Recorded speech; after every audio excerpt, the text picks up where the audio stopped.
नमस्कार साथियों, मैं पंकज। अगर आप सीटेट की परीक्षा देने वाले हैं या सीटेट की परीक्षा की तैयारी करते हैं तो आपको पता है कि सीटेट की परीक्षा में अब आपके काफ़ी कम समय बचे हुए हैं। तो आप देखेंगे कि इन अंतिम दिनों में आपके प्रीवियस ईयर के प्रश्न काफ़ी मायने रखते हैं। जी हाँ, अगर अभी तक आपने थोड़ा भी पढ़ाई नहीं किया हुआ है तो प्रीवियस ईयर के प्रश्नों को आप एक बार अच्छे से देख लेते हैं और समझ लेते हैं तो आप देखेंगे कि उससे ही आपका परीक्षा क्लियर हो जाएगा और आप परीक्षा में अच्छा करेंगे। तो इसके लिए हमने इससे पहले काफ़ी सारा वीडियो डाला हुआ है प्रीवियस ईयर के प्रश्नों का। तो अभी तक आपने वो सारा वीडियो नहीं देखा है तो आप एक बार जाके वहाँ पे देख लीजिएगा, क्योंकि अगर आप एक बार वो सारे वीडियो देख लेंगे तो उससे जुड़ा हुआ कोई भी प्रश्न आपकी परीक्षा में आएगा तो आप आसानी से उसे क्लियर कर जाएंगे और आपका प्रश्न वो सही हो जाएगा। तो उसी कड़ी में आज की इस वीडियो में हम 20 दिसंबर 2021, जी हाँ, जो पिछले पिछले वर्ष आपके कंप्यूटर आधारित टेस्ट हुए थे, जिसमें आप देखेंगे कि आपके 20 दिसंबर जो 2021 को जो पेपर हुआ था, तो उसके अंतर्गत बाल विकास एवं शिक्षा शास्त्र में कौन कौन से महत्वपूर्ण प्रश्न आए थे, उन्हीं महत्वपूर्ण प्रश्नों को देखेंगे। क्योंकि अगर आप एक बार इन महत्वपूर्ण प्रश्नों को देख लेते हैं तो आप देखेंगे कि सीटेट एक ऐसी परीक्षा है जहाँ पे प्रीवियस के प्रश्न बार बार रिपीट होते हैं। तो हो सकेगा तो इसमें से भी आपके प्रश्न हूबहू बन जाएंगे। तो आप एक बार इस वीडियो को ध्यान से देख लीजिएगा। तो आइए वीडियो की शुरुआत करते हैं। तो पहला प्रश्न देखेंगे, आपसे पूछा है इनमें से कौन सा विकास का सिद्धांत नहीं है। आपको इसमें से ये बताना है कि विकास का सिद्धांत कौन सा नहीं है। तो आप देखेंगे कि पहला ऑप्शन आपका दिया हुआ है कि विकास एक धारणीय और एक आयामी होता है। तो आपका पहला ही विकल्प नहीं में पूछा है, यानी नेगेटिव में पूछा है, नकारात्मक में आपको बताना है। तो आपकी जो जो पहला ही विकल्प है कि एक धारणीय, तो आप देखेंगे कि विकास बहुआयामी और बहुधारणीय होता है। तो इसमें आपका पहला ही विकल्प सही हो जाएगा। आइए अगले प्रश्न को देखते हैं। तो अगला प्रश्न में देखेंगे, आपसे पूछा है कि शीर्षगामी सिद्धांत विकास के किस क्षेत्र पर लागू होता है, आपको वो बताना है। जो आपका शीर्षगामी विकास का क्षेत्र होता है किस पे लागू होता है वही बताना है। तो आप देखेंगे पहला दिया हुआ है आपका गामक विकास, दूसरा है आपका भाषा विकास, तीसरा आपका संज्ञानात्मक विकास, चौथा आपका दिया है नैतिक विकास। तो आप देखेंगे कि जो आपके गामक विकास का क्षेत्र होता है उसी पे आपका शीर्षगामी सिद्धांत लागू होता है। तो इस प्रकार से इसमें आपका पहला विकल्प सही होगा। आइए अगले प्रश्न को देखते हैं। तो अगले में देखेंगे, आपसे पूछा है कि भाषा विकास के संदर्भ में संवेदनशील अवस्था कौन सी है। आपको इसमें ये बताना है कि भाषा विकास का जो संदर्भ में जो संवेदनशील अवस्था है वो कौन सी है। जन्म पूर्व का समय, प्रारंभिक अवस्था, मध्य बचपन और युवा अवस्था। आपको इसमें से चुनना है कि इसमें कौन सा आपका विकल्प सही होगा। तो आप देखेंगे कि जो प्रारंभिक अवस्था होती है यानी जन्म के बाद वाली, तो वही आपकी अवस्था होगी। तो इस प्रकार से इसमें आपका विकल्प दूसरा सही होगा। आप देखेंगे कि सीटेट के परीक्षा में इसी प्रकार के प्रश्न आपको पूछे जाते हैं। अगर आपका परीक्षा हाल में प्रेजेंट ऑफ माइंड आपका सही रहे, आप थोड़े से प्रश्नों को अच्छे से पढ़ेंगे और समझेंगे, तो आप देखेंगे कि आप अधिकतर प्रश्नों को एक बार में ही सही कर ले जाएंगे। और आप देखेंगे कि इसी प्रकार के प्रश्न आपके प्रीवियस वर्षों में देखने को मिले हैं और इस बार भी आपको ऐसे ही प्रश्न देखने को मिलेंगे। आइए अगले प्रश्न को देखते हैं। तो अगले में देखेंगे, आपसे पूछा है परिवार आरंभ होने वाली वह प्रक्रिया जिसमें बच्चे अपने व्यक्तिगत पहचान जानना शुरू करते हैं, भाषा सीखते हैं और आरंभिक संज्ञानात्मक कौशल विकसित करते हैं, आपकी वो क्या कहलाती है, आपको वो बताना है। तो पहला आप देखेंगे विकल्प दिया हुआ प्रारंभिक समाजीकरण, दूसरा आपका द्वितीयक समाजीकरण, तीसरा आप देखेंगे प्रच्छन्न अविकृत समाजीकरण, उसके बाद सक्रिय समाजीकरण। आपको इसमें से बताना है कि आपका कौन सा विकल्प होगा। तो आप देखेंगे कि जो प्राथमिक समाजीकरण होता है तो वही इसमें आपका सही हो जाएगा। तो पहला आपका इसमें सही होगा। आइए अगले प्रश्न को देखते हैं। तो अगले में देखेंगे, आपसे पूछा है लॉरेंस कोहलबर्ग के सिद्धांत के अनुसार किस चरण पर नैतिक चिंतन शुरुआती सामाजिक परिप्रेक्ष्य पर आधारित होता है, आपको वो बताना है। पूर्व पारंपरिक चरण, उसके बाद पारंपरिक चरण, पूर्व पारंपरिक चरण एवं दूरस्थ पारंपरिक चरण। आपको इसमें से बताना है कि कौन सा आपका सही होगा। तो आप देखेंगे जो पारंपरिक चरण होता है उसी के अनुसार ये नैतिक चिंतन शुरुआती सामाजिक परिप्रेक्ष्य पर होता है। तो आपका इसमें दूसरा विकल्प सही हो जाएगा। आइए ऐसे ही अगले प्रश्न को देखते हैं। तो अगले प्रश्न में देखेंगे, आपसे पूछा है पियाजे के सैद्धांतिक दृष्टिकोण से नई सूचनाओं को अपने मौजूदा ज्ञान में शामिल करने को क्या कहते हैं, आपको ये बताना है। तो आप देखेंगे कि जहाँ पे भी मौजूदा ज्ञान में नए ज्ञान को शामिल करने की बात कही जाए तो आप वहाँ पे देखेंगे जो आपकी बात कही जा रही है, तो यहाँ पे आपका आत्मसातकरण की बात की जा रही है, क्योंकि आपकी जो दृष्टिकोण सैद्धांतिक दृष्टिकोण से जो आपकी सूचनाएँ मौजूद है उसमें नए ज्ञान को शामिल करने की बात कही जा रही है। तो ये आपका आत्मसातकरण के अंतर्गत आ जाएगा, अर्थात विकल्प आपका तीसरा इसमें सही हो जाएगा। आइए अगले प्रश्न को देखते हैं। तो अगले प्रश्न में देखेंगे आपसे पूछा है, मीना अब शब्दों का प्रयोग करने लगी है तथा यह समझने लगी है कि शब्द वस्तुओं के प्रतीक हैं। अब तर्क करने लगी है परंतु प्रत्ययों का संरक्षण और क्रमबद्धता नहीं कर पाती। मीना पियाजे के संज्ञानात्मक विकास की किस अवस्था में है, ये बताना है।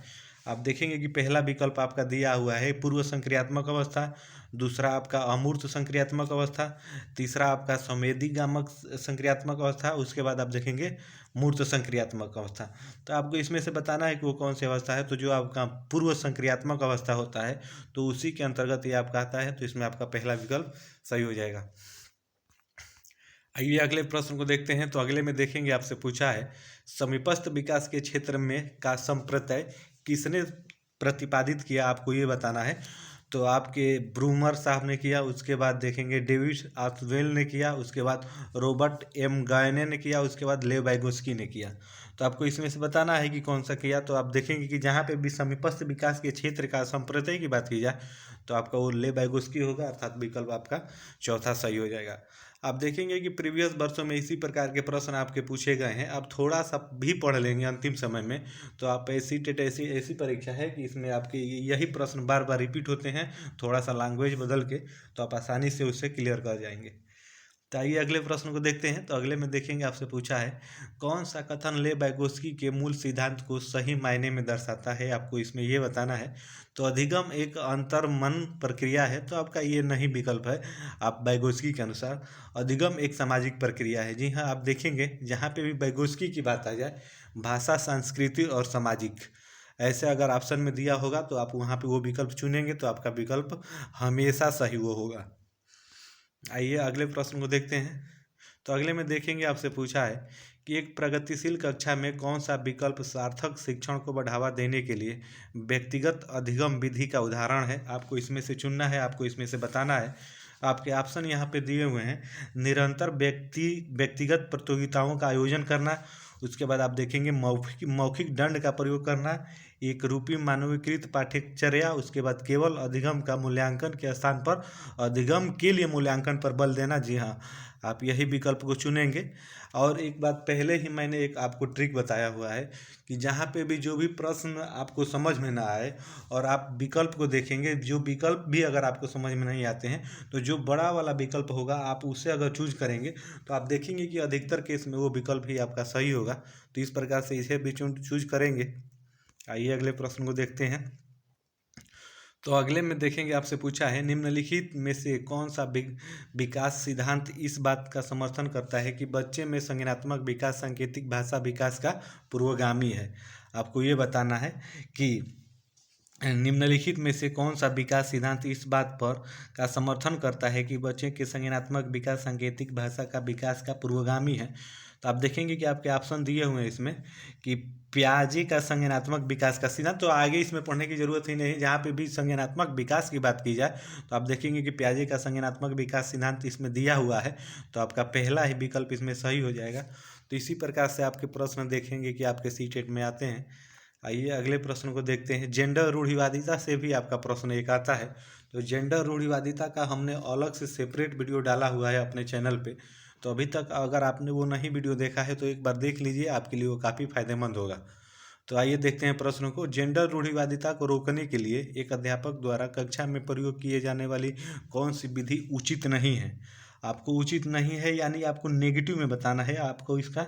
तो आप देखेंगे पहला दिया हुआ है जेंडर पक्षपात को चुनौती देना, उसके बाद आप दूसरा विकल्प देखेंगे कि कक्षा में बालक बालिकाओं को अलग अलग बैठने की व्यवस्था करना। तो आप देखेंगे कि नहीं में पूछा है तो आपका ये अलग अलग व्यवस्था नहीं में के अंतर्गत आ जाएगा, नेगेटिव के अंतर्गत आ जाएगा, तो आपका विकल्प यही सही हो जाएगा। आइए अगले प्रश्न को देखते हैं। तो अगले प्रश्न में देखेंगे आपसे पूछा है कि पारो अपने पिता की बढ़ई की दुकान पर उनकी सहायता करती है, जहाँ पर वह लकड़ी के ब्लॉक को अपने पिता द्वारा सिखाई गई विधि से सफलतापूर्वक मापती है। और उसे हाल ही में EWS स्कीम के अंतर्गत एक पब्लिक विद्यालय में प्रवेश मिला है, जहाँ पर वह शैक्षणिक अपेक्षाओं का सामना करने में असमर्थ है। तो इस स्थिति में अध्यापक को क्या करना चाहिए, आपका वही इसमें पूछा है। तो आपके ऑप्शन में दिया हुआ है, देखेंगे पहला तो कि पारो को कहना चाहिए कि उसे पढ़ने की क्षमता नहीं है। आपका ये विकल्प ही नेगेटिव है, आप पढ़ेंगे ही तो आपको पता चल जाएगा कि विकल्प आपका गलत है, तो ये आपका सही होगा नहीं। आइए अगले को देखते हैं। तो अगले में देखेंगे पारो को परीक्षाएं देनी चाहिए और दोहराव व वेदन को बढ़ावा देना चाहिए।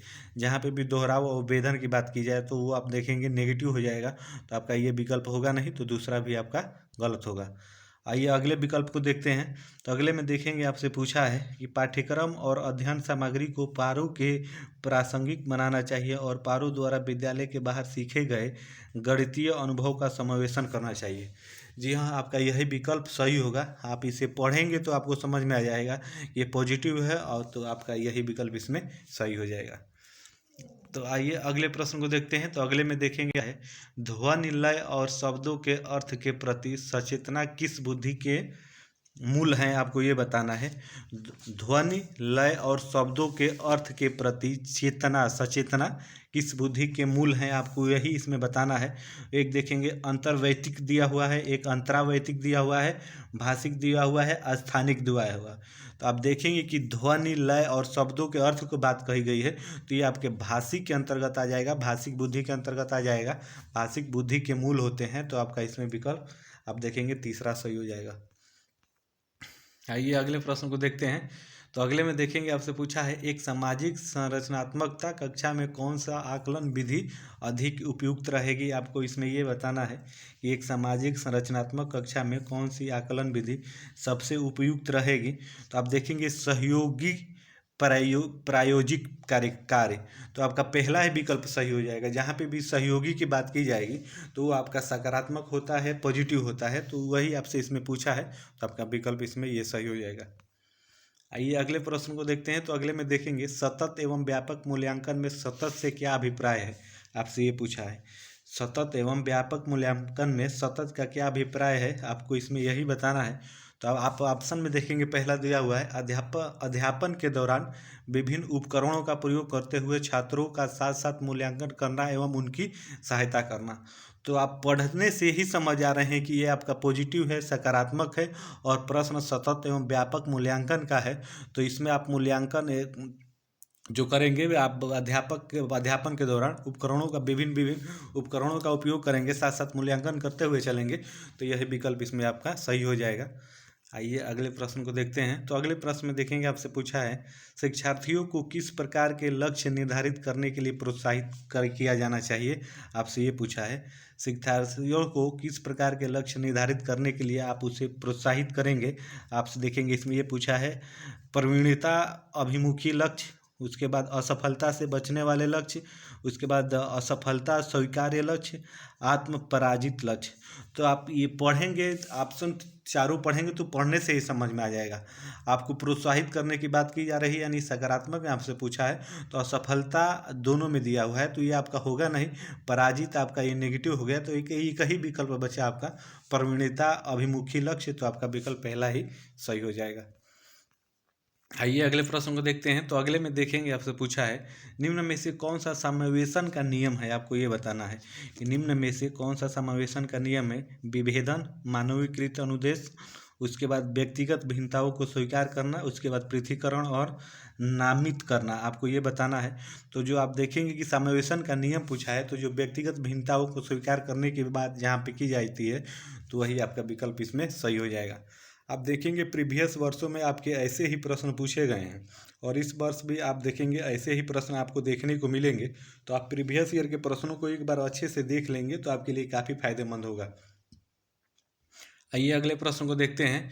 एक बच्चा जो आंशिक रूप से देख सकता है उसे, आपको ये बताना है आगे, एक बच्चा जो आंशिक रूप से देख सकता है उसे घर पर शिक्षा प्राप्त करने के लिए प्रेरित करना चाहिए, उसे एक अलग संस्था में रखने की ज़रूरत है। तो ये आपका दोनों विकल्प नहीं होगा, आप पढ़ के ही समझ सकते हैं। एक बच्चा जो आंशिक रूप से देख सकता है उसे आप क्या करेंगे। समावेशी प्रावधानों का पालन करने वाले नियमित स्कूल जाना चाहिए। जी हाँ, आपका यही समावेशी की जहाँ पे भी बात की जाए वो आपका पॉजिटिव हो जाता है, वही विकल्प आपका इसमें सही हो जाता है। तो इस प्रकार से आपका तीसरा विकल्प सही होगा। आइए अगले प्रश्न को देखते हैं। अगले में देखेंगे, आपसे पूछा है निम्न में से कौन सी शिक्षा प्रणाली कक्षा में सृजनात्मकता में सहायता करेगी, आपको यही बताना है। तो आप देखेंगे कि आपके ऑप्शन यहाँ पे दिए हुए हैं। कल्पनाशील उत्तरों को स्वीकारना, जी हाँ, ये आपका पहला विकल्प सही होगा। उसके बाद दूसरा में देखेंगे विचार मंथन पर बल देना, जी बच्चों को विचार करने के लिए आप कहेंगे।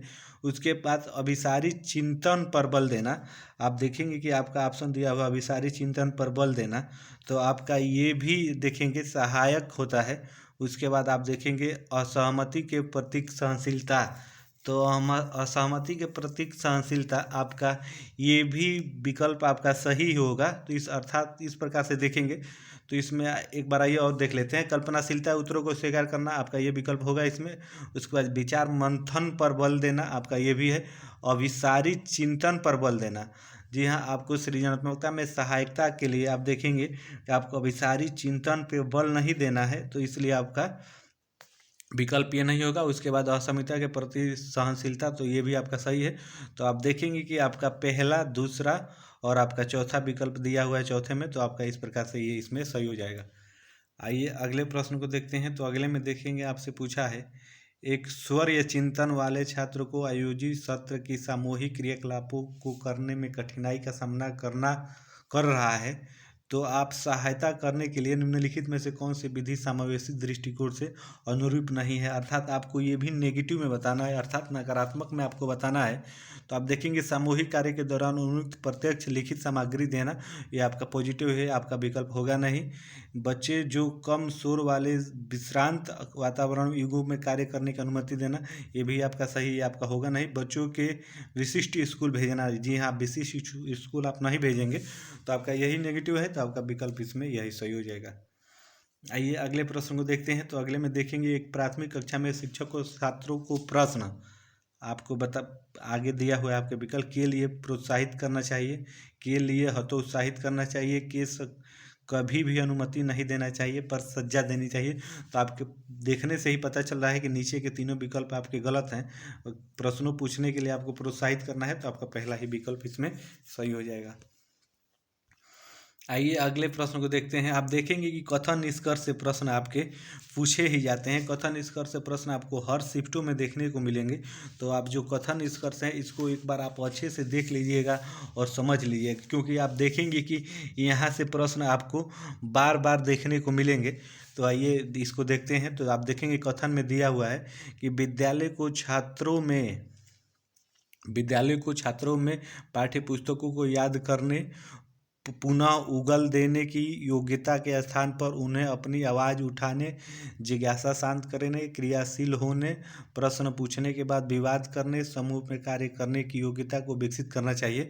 तो आपका ये कथन सही है। आइए कारण देख लेते हैं। तो अधिगम का स्वरूप क्रियाशील एवं सामाजिक है, तो आपका ये भी विकल्प सही है। और इसी के अंदर, इस छोटे से कथन के अंतर्गत आपका ये निहित हो जाएगा। तो आप देखेंगे कि आपके ऑप्शन दिए हुए हैं कि यार दोनों सही है और आर सही व्याख्या करता है एक ही, तो आपका यही विकल्प इसमें सही हो जाएगा। आइए वही अगले प्रश्न को देखते हैं। तो अगले में देखेंगे, आपसे पूछा है कि एक विशेष विषय में ज्ञान और संबंधों को सुव्यवस्थित तथा निरूपित करने के लिए आलेखित साधनों का प्रयोग करना चाहिए। आपको इसमें इससे क्या कहलाता है, जो प्रयोग आप किया जाता है वही आपको बताना है। आप देखेंगे पहला खंड दिया हुआ है, दूसरा अग्रवर्ती आयोजक दिया हुआ है, स्मृति सहायक, संकल्पना मानचित्र। तो आपका जो संकल्पना मानचित्र होता है आपका विकल्प इसमें यही सही हो जाएगा। आइए अगले प्रश्न को देखते हैं। तो अगले में देखेंगे, आपसे पूछा है उस उदाहरण को चुनिए जो आंतरिक प्रेरणा को दर्शाता है। आपको वो बताना है कि उस उदाहरण को चुनिए जो आंतरिक प्रेरणा को दर्शाता है। तो आप देखेंगे आपके पहला विकल्प दिया हुआ है, रोशनी परीक्षा में अच्छे अंक के लिए परिश्रम कर रही है क्योंकि उसके माता पिता ने उन्हें 90% से ऊपर अंक लाने पर घड़ी दिलाने का वादा किया है। तो ये आपका आंतरिक प्रेरणा की बात नहीं है, तो आपका ये विकल्प होगा नहीं।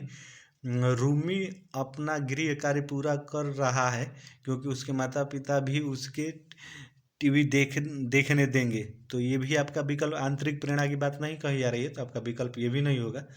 रोमा बहुत सी पुस्तकें पढ़ रही है क्योंकि रीडिंग स्टार बोर्ड पर अपना नाम ऊपर लाकर वह अध्यापिका को प्रशंसा पाना चाहती है। तो आंतरिक प्रेरणा की बात यहाँ पे भी नहीं कही जा रही है। तो आपका जब तीनों विकल्प नहीं होगा तो आप देखेंगे कि चौथा ऐसे ही आपका हो जाएगा। तो अपनी परियोजना कार्य के लिए रवि विभिन्न स्रोत तलाश रहा है और क्योंकि नई जानकारी लेने में रुचि रखता है, तो आपका विकल्प चौथा इसमें सही हो जाएगा। आइए वही अगले प्रश्न को देखते हैं। तो अगले में देखेंगे, आपसे पूछा है इनमें से कौन सी नीति छात्रों को चिंता का सामना करने में सहायता नहीं देती है। इसमें से आपको वो बताना है कि इनमें से कौन सी नीति छात्रों को चिंता का सामना करने में सहायता नहीं देती है। तो आप देखेंगे कि आपके ऑप्शन दिए हुए हैं। पहला, छात्रों में अधिगम को प्रभावकारी एवं अर्थपूर्ण विधि सीखना, ये आपका पॉजिटिव है, तो पॉजिटिव नहीं होगा, इसमें आपको नकारात्मक ढूंढना है। तो वही आपका जो विकल्प होगा ऑप्शन सही होगा। पहला नहीं होगा। दूसरा में देखेंगे, छात्रों को लघु अवधि यथार्थवादी लक्ष्य निर्धारित करने में सहायता करना, तो ये भी आपका पॉजिटिव में है, ये भी आपका ऑप्शन नहीं होगा। छात्रों को अपनी चिंता की अनुभूति का स्रोत पहचानने में मदद करना, ये भी आपका पॉजिटिव है, ये भी नहीं होगा। तो अब जब आपका 3 नहीं होगा तो चौथा आपका ऐसे ही हो जाएगा। कक्षा में छात्रों के प्रदर्शन से एक दूसरे की तुलना करना, आप ऐसा नहीं करेंगे, तो आपका नेगेटिव में ही पूछा है, तो आपका विकल्प यही इसमें सही हो जाएगा। आइए अगले प्रश्न को देखते हैं। तो अगले में देखेंगे, आपसे पूछा है रचिता एक गणित अध्यापिका अपने छात्रों की भाषा कथन वाले प्रश्नों को सही प्रतिक्रिया पहचानने में त्रुटियों का विश्लेषण कर रही है। तो इसके पीछे उसका क्या उद्देश्य है, आपको ये बताना है। उद्देश्य आपसे पूछा है, क्या है उद्देश्य उसका। आप देखेंगे कि दिया हुआ अधिक त्रुटि वाले छात्रों को का कम त्रुटि वाले छात्रों से पृथक्करण, ऐसा आप नहीं करेंगे तो ये आपका विकल्प होगा नहीं। उसके बाद अधिक त्रुटि वाले छात्रों को दंड स्वरूप अधिक प्रश्न देना, ये भी नहीं, तो गलत है। उसके बाद त्रुटि सुधार के लिए अभ्यास वाले अधिक प्रश्न देना, ये भी नहीं, तो 3 जब नहीं होगा तो चौथा ऐसे ही हो जाएगा। त्रुटियों को समझना क्योंकि वे छात्र चिंतन को समझने में हमें मदद करते हैं, तो आपका विकल्प चौथा सही है। ये अगले प्रश्न को देखते हैं। तो अगले में देखेंगे, राष्ट्रीय शिक्षा नीति से आप देखेंगे हर शिफ्ट में आपको 1 या 2 प्रश्न जरूर देखने को मिलेंगे। तो राष्ट्रीय शिक्षा नीति जो 2020 है, उसके लिए हमने सेपरेट वीडियो चैनल पे डाला हुआ है। तो अभी तक आपने वो नहीं देखा है तो आप एक बार जाके देख लीजिए, आपको काफ़ी कुछ वहाँ से सीखने को समझने को मिलेगा। तो राष्ट्रीय शिक्षा नीति 2020 किस पर बल देती है, आपको वो बताना है। परीक्षा के लिए पढ़ना, तो ये आपका होगा नहीं। स्मरण आधारित शिक्षा, ये भी आपका होगा नहीं। आप वेदन व अभ्यास, आप देखेंगे वेदन और अभ्यास की यहाँ पे बात कही जा रही है, तो आपका वेदन और अभ्यास भी नहीं होगा। तो आपका एक ही विकल्प बचता है चौथा, संप्रेतयी समझ, तो आपका चौथा ही विकल्प सही हो जाएगा। आइए अगले प्रश्न को देखते हैं। तो अगले में देखेंगे, आपसे पूछा है कि बच्चे किस शिक्षा शास्त्र द्वारा सबसे अधिक अर्थपूर्ण अधिगम करते हैं। तो पहला आपका ऑप्शन दिया हुआ है व्याख्यान और प्रत्यक्ष अनुदेशन द्वारा। उसके बाद पुनरावृत्ति यथोवत अभ्यास द्वारा। उसके बाद देखेंगे आपका अगला ऑप्शन दिया हुआ है जब वे कार्यों को क्रियाकलापों में क्रियाशीलता से भाग लेते हैं। उसके बाद कार्य को पूर्ण करने में विभिन्न चरणों के उपयुक्त इनाम दिए जाते हैं। तो आप अगर इन ऑप्शन को पढ़ेंगे तो पढ़ने से ही आपको पता चल जाएगा कि जब वो कार्य और क्रियाकलापों में क्रियाशीलता से भाग लेंगे तो आपका यही पॉजिटिव होगा, तो आपका यही विकल्प इसमें हो जाएगा। आइए अंतिम प्रश्न को देख लेते हैं। तो अंतिम प्रश्न में देखेंगे, आपसे पूछा है छात्रों को विभिन्न प्रकार की सामग्री का प्रावधान कराना और उन्हें अपने अधिगम को स्वनिर्देशित करने की स्वतंत्रता देना को बढ़ावा देने की एक विधि है। आपको वही विधि बताना है। यह तत्व विधि अधिगम, उसके बाद प्रतिस्पर्धात्मक अधिगम, उसके बाद अनुवेशित अधिगम, उसके बाद निर्देशात्मक अधिगम। तो आपको यही बताना है कि इसमें से आपका क्या होगा। तो आपका देखेंगे अनुवेशित अधिगम ही होगा इसमें। तो आपका इस प्रकार से रहे ये आपके एक, आप देखेंगे 20 दिसंबर, जी हाँ 20 दिसंबर 2021 को जो आपका पेपर हुआ था पिछले साल CBT मोड में, उसके अंतर्गत बाल विकास एवं शिक्षा शास्त्र के महत्वपूर्ण ये प्रश्न, इसी प्रकार से प्रश्न आप देखेंगे इस बार भी आपको देखने को मिलेंगे। तो आप प्रीवियस ईयर के प्रश्नों को आप एक बार ज़रूर देख लीजिएगा। इससे पहले हमने काफ़ी सारा प्रीवियस ईयर के प्रश्नों का वीडियो अलग अलग डाला हुआ है, तो आप वहाँ से एक बार जाके कम से कम देख लीजिएगा, आपके लिए काफ़ी फायदेमंद होगा। तो फिर मिलते हैं नेक्स्ट वीडियो में, तब तक के लिए आप सभी को जय हिंद, धन्यवाद।